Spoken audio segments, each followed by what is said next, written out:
po ako. Good afternoon, ma. Nakauwi ka na pala.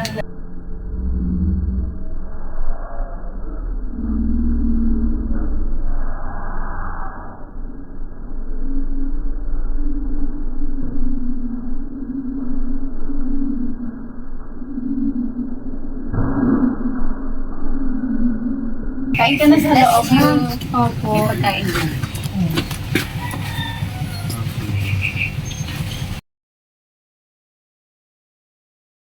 Nakaklabas ka muna dito, may sabihin lang ako. Ito na po. Dito ka na, buka. May pag-uusapan tayo. Ano bang pag-uusapan natin, ma? About to sa course mo. Ano ba talagang gusto mo? Gusto ko po kasi na psychology. Sure ka ba? Yes po. Opo. Pero ayaw namin ng papa mo. Gusto namin na maging doktor ka. Pwede mo ba sundin yung para sa amin? Ma, hindi po kasi yung gusto eh. Aba naman, ayun nga yung gusto namin para sa'yo eh. Ma, hindi mo ko naiintindihan. Hindi ko po yung gusto. Hindi naman po kayo mag-aaral eh. Kalimutan mo na kaming dalawa ni papa mo ang nagpapaaral sa'yo. Ano bang ginagawa niyo dyan? Ba't ang ingay-ingay niyo? Anong pinag-aawayan niyo? Pa, hindi niyo kasi ako maintindihan eh. Paano hindi maintindihan? Ano bang gusto mo? Hindi niyo po kasi pinapakinggan. Ayoko po ng gusto niyong course. Di, hayaan mo na ang anak mo kung anong gusto niya. Hindi Hayaan? mo sinusundan niya. Hayaan? Anong gagawin? Hayaan na lang ba yan? Paano kung napunta yan sa maling desisyon? Anong gagawin Yun kasi mo? yung gusto niya eh. Wag na Hayaan po na kayo natin siya. mag-away. Alis na lang po ako. Kalatita Salyo po muna. Saan ka po pupunta? sila.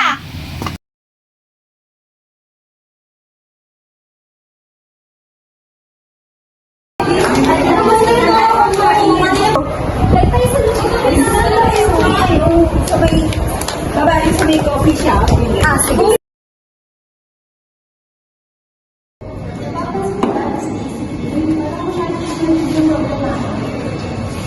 Ganun na talaga yung ugali ng nag-voice. Past few days, nakikita ko talaga na ang sama ng ugali.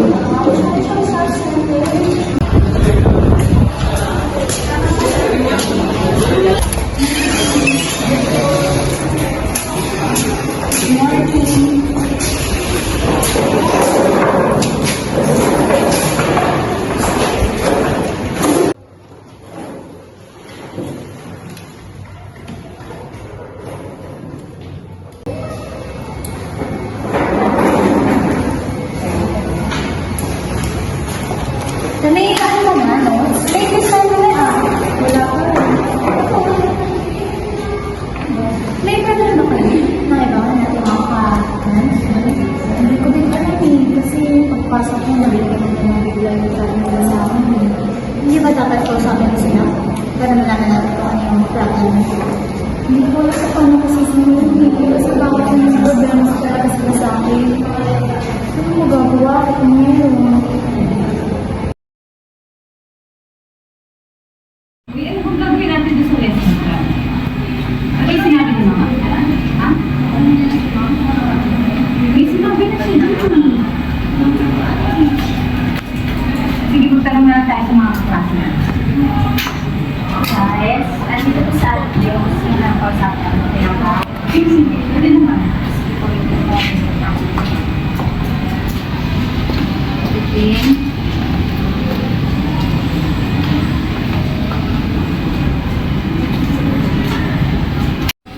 Hi guys. Andito kasi ako para humingi ng sorry sa inyo. Okay lang ba kung yung friendship natin dati maibalik ngayon? Oo naman. Kasi alam ko na may mga pagkakamali akong magawa sa inyo, may mga words and attitudes ako na hindi naging mabuti, na sa paligid nyo, iba yung impact sa inyo. Sorry kasi naging ganun ako, pasensya na ako. Iba yung naging tingin nyo sa akin dahil sa mga ipinakita ko sa inyo. Sana. So, still Alam mo, sorry din kasi hindi ka agad lang sinabi sa iyo yung problema. Nalala ko talaga namin yung mali namin. Magbati-bati na tayo. Magbati na lang. Oh, man! Siyempre, ngayon. Siyempre. do do do do do do do do do do do do do bagyo ang unti-unting lumalapit at nagbabadyang makaapekto sa ating bansa. Nasa labas pa yan ng Philippine Area. Cyclone again before it enters the Philippine area of responsibility. According to Pag-asa, the weather disturbance may reach far Thursday. Pag-asa says the LTA is moving south-southwest more than 10 kilometers per hour. It will continue in that direction while gradually intensifying until Friday. If it regains strength and becomes more depression, it will be given the domestic name Kabayan once more. Based on Pag-asa's 11 a.m. advisory, the sure So, magandang umaga sa ating lahat. Kami po ay mga estudyante sa SMMC. Nandito po kami para po magbigay sa inyo ng Salamat po, ate. Salamat po.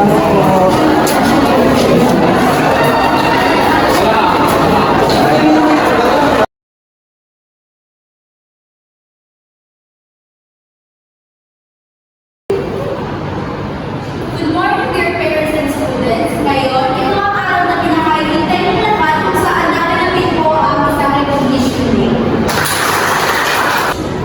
Ngayon, sa section na ito, ang pinaka-nakakuha ng pinakamataas na marka ay walang ibang kundi si Ruiz Angeline N. na nakakuha ng markang 99.5%. This certificate of achievement is hereby awarded to Angeline Ruiz and recognition for her outstanding academic performance and achievements as with honors of 12 Lux Curriculum with an average of 98.81% during the fourth quarter recognition of achievers.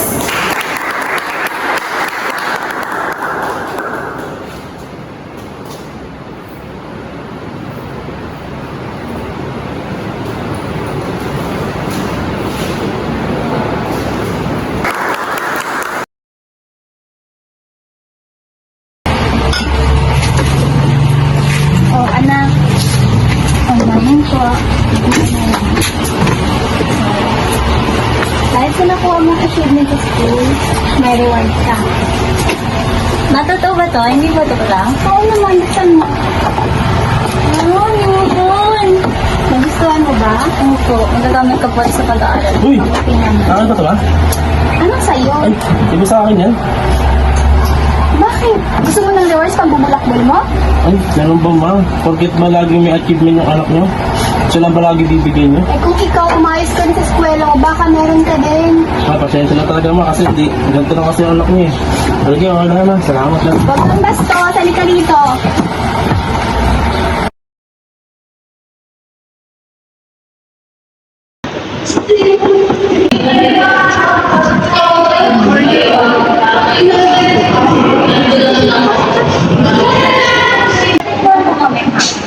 Sige po, ingat po kayo.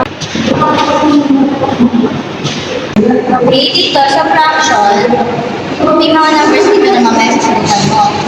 Ito muna. So, dito tayo sa fraction. So, itong fraction, sinasabi dito na, yung mga numbers na pag sa minus, dapat yung magiging sagot na niya mabawas. Example, ito number 1, 5 minus 3 equals 2. And then, ito hanggang sa matapos na ito. Ngayon, bibigyan kita ng mga problem na sasagutan mo. Kailangan sasagutan mo.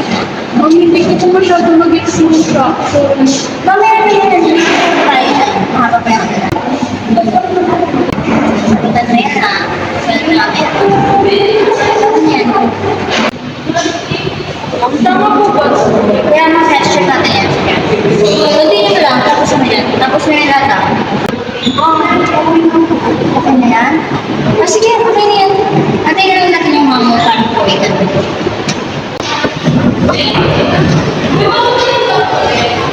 Nulog sa'yo ha. Huwag mo makalimutan. Po kayo. Luto ko yung favorite mo adobo. Talaga po? Oo.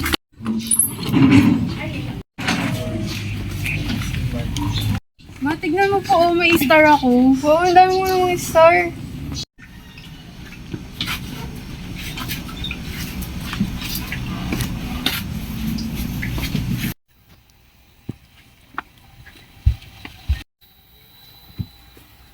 Tutor mo na, anong pinagawa sa'yo kanina? Nag-test po kami, kaso po, Mababa po yung score na nakuha ko. Patingin nga.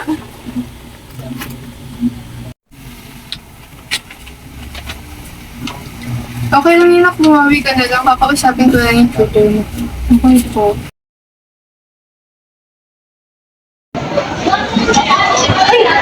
Ikaw mo na yan? Grabe natin hindi nag-uusap ko. Saan na kayo nakadramay ni tita? Diyan lang din sa malapit kami dito. Sa kanto?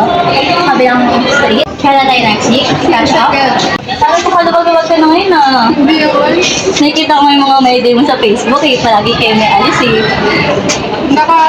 Meron na kasi akong bagong girlfriend. Oh, sana all. Natutuwa ako para sa'yo. Oh, thank you. Alam mo sis, next week kasi, kailangan namin, magkakaroon kami ng field trip pa Japan. Eh kaso nga lang, mandatory daw na kailangan sumama sa Pilipinas para daw sige. Pero, mabawasan kasi yung tinatago ko dito ang pera. Wala ako lang kailan. Meron ka bang buwan kasi? Pabayaran ko din sa kapisan. Okay, basta bayaran mo ha. Yeah. Hindi naman kita tatakbuhan, sis. Alam kita kabilang kanto ng kami, oh. Makakagalan na ako. Nakita babalik ka. Tagipan na kita.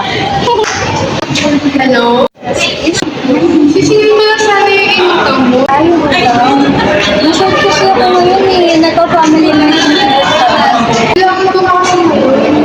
Pwede bang next week na? Eh, sinabi mo kasi ngayon babayaran. Hindi kasi tayo ngayon eh. Hindi ba kaya bukas? Siguro baka ano, isang mo na lang sa akin yung location mo. Tapos pupunta na lang kita. Ako na lang magagalagin sa bahay. Ano ba yan? Sino nang singit? Hello, ma? Gusto ka dyan? Yung bayarin sa hospital, huwag na problemahin. Ako nang bahala. Gagawin ko po na paraan. Ganun na lang po. Ano bang gagawin ko? Wala akong pera pang bayad ng hospital. Yes, okay ka lang. Anong problema? May problema kasi kami sa pagbayarin. Wala kami pera pang bayad ng hospital. Ito ako dito ng info.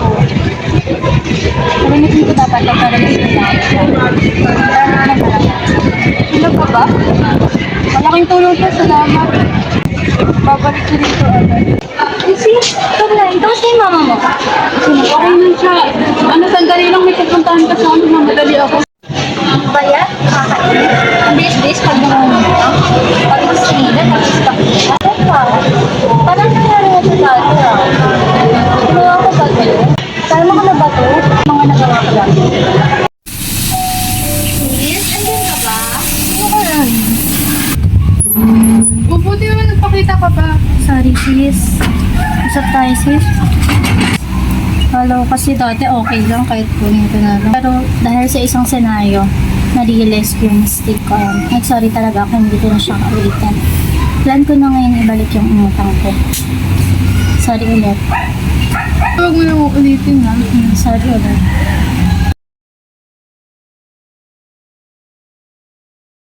Focus tayo sa introduction. Then after na sa bakit mag-study, Magbibig mo na kayo. hello po.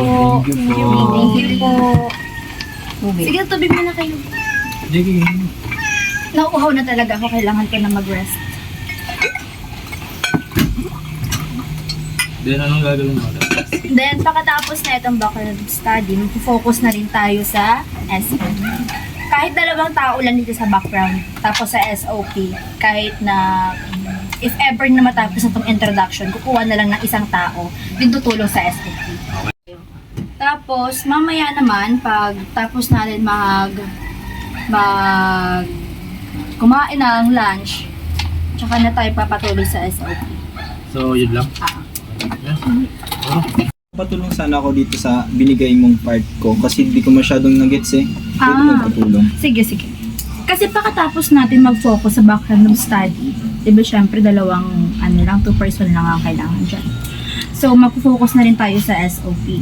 Then, kung wala ka pang maintindihan, hindi mo maiintindihan masyado, mag-conduct pa tayo ng ibang research paper na related sa topic natin.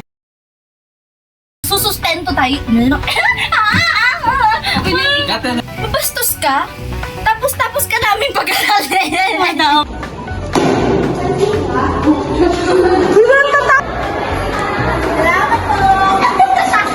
Saan ka pupunta?